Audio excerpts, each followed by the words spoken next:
Election day has come and gone, and to no one's surprise, New Jersey Governor Chris Christie clinched an impressive 22-point victory over Democratic challenger Barbara Buono. Despite Christie's easy road to victory, though, there were several key issues that divided both the candidates and the voting public this election season. Here's our look at the top 5 issues in the 2013 New Jersey gubernatorial campaign. Number 5. Chris Christie for president? As Time magazine so eloquently expressed it, the question remains the elephant in the room. Will Chris Christie run for president of the United States in 2016? It was a lingering issue throughout the gubernatorial campaign. Was Governor Christie really invested in the future of New Jersey, or would he at some point abandon ship to focus on a national campaign? In fact, what may have been Barbara Buono's most effective campaign ad hit upon just that note. I'm Barbara Buono, the only one actually running for governor. Chris Christie's got his sights set on the Republican presidential primary.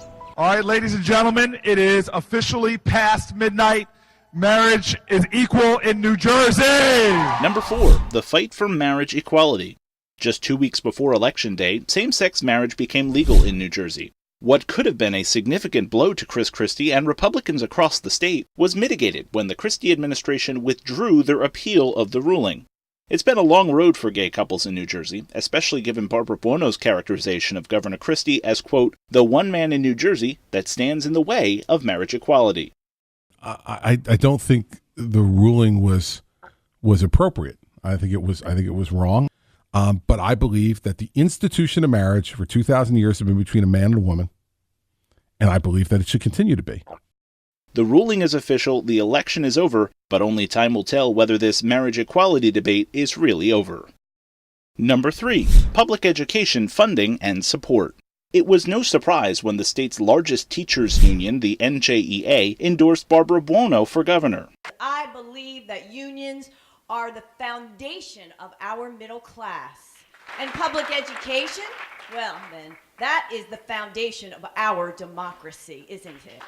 Since taking office in 2010, Chris Christie controversially cut over $1 billion in education funding, in addition to pushing support for charter schools, tenure reform, and adopting the Common Core curriculum. He's also notoriously hard on teachers who voice their complaints. The simple fact of the matter is this. Teachers do it because they love it. Well, that's good. Well, then, reason I do it. Well, and listen, and teachers go into it knowing what the pay scale is. Teachers go into it knowing all that. Number 2, the economy. New Jersey is home to the highest property taxes and one of the highest unemployment rates in the United States.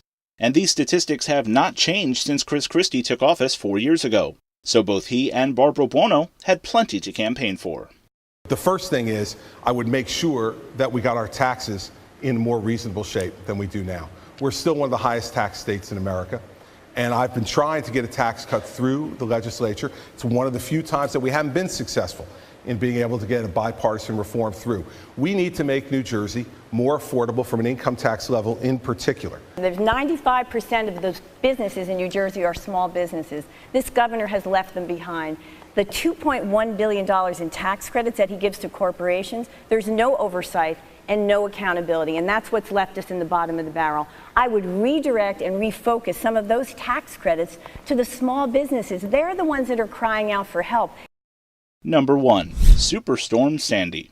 The state's response before, during, and after Sandy's devastation turned Governor Christie into a rock star of sorts. In the years since Sandy, Governor Christie has been a fierce crusader and advocate for the people of New Jersey. There have been some significant hurdles along the path to recovery. Relief funding and governmental assistance have been very slow to reach many residents of the hardest hit areas of the state. But Christie has led the rallying cry that New Jersey is stronger than the storm. That's the mission this storm gave me. The job you gave me gives me that mission, and I am not going to quit. And believe me, I won't let anything, whether it's politicians in Washington, D.C., or politicians on the ballot this fall, get in between me and the completion of this mission. And that credibility, goodwill, and rousing support were ultimately insurmountable for any Democratic challenger. This year's campaign issues very much reflected the state of politics in New Jersey and the overall priorities of the public in the here and now of 2013. Bouncing back from Sandy, growing the economy, it will be very interesting to see what Governor Christie accomplishes before his term ends in 2018 or sooner. Thanks for watching.